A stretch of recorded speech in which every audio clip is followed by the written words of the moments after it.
नमस्कार सर्वांना, श्री स्वामी समर्थ. आता आहे आंब्याचा सीझन, म्हणून आज आपण आंब्याचा शिरा करत आहोत. त्यासाठी इथे एक आंबा घेतलेला आहे आणि त्याची व्यवस्थित आपण पूर्ण साल काढून घेत आहोत आणि त्याचा हा गर आपण असा कापून घेणार आहोत.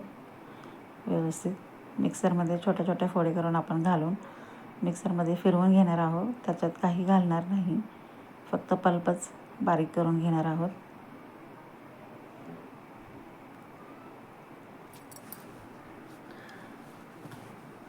आता आपला हा पल्प तयार झालेला आहे. आता इथे 1 वाटी रवा घेतलेला आहे. थोडंसं तूप घालून आपण हा रवा व्यवस्थित भाजून घेऊया. रवा भाजून काढलेला आहे. आता त्यामध्ये 4 टेबलस्पून छोटे तूप घातलं आहे. त्याच्यामध्ये आता आपण काजू, बदाम आणि पिस्ता फ्राय करून घेणार आहोत. हे व्यवस्थित फ्राय झालं की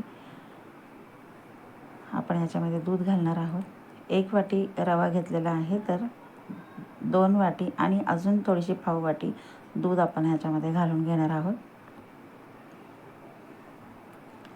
इथे 2 वाटी घालून झाले. आता ही अजून अर्धी वाटी थोडीशी आपण घालतोय आणि ही अर्धी वाटी साखर घालून घेतलेली आहे. व्यवस्थित हलवून घेऊया. साखर विरघळेल म्हणजे. थोडीशी वेलची पावडर घातलेली आहे. दूध आपलं उकळलं व्यवस्थित. साखर आपली वितळली आहे त्याच्यातली. आता हा रवा आपण जो भाजून ठेवला होता तो त्याच्यामध्ये घालतोय. व्यवस्थित मिक्स करून घेऊया.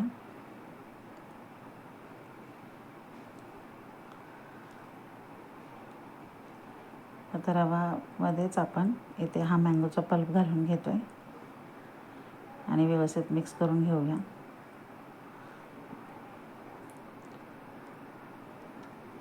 आता याला आपण झाकून ठेवणार आहोत.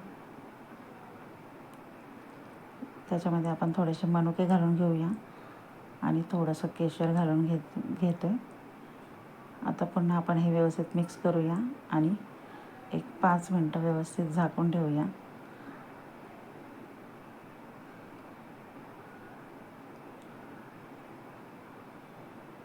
व्यवस्थित असा छान मऊ असा छान शिरा होतो. टेस्टला पण अगदी छान होतो. तुम्ही पण नक्की ट्राय करा. रेसिपी आवडल्यास लाईक करा, शेअर करा, सबस्क्राईब करा. हा आपला शिरा आता रेडी झालेला आहे. आता आपण याला सर्व करूया. थँक्यू.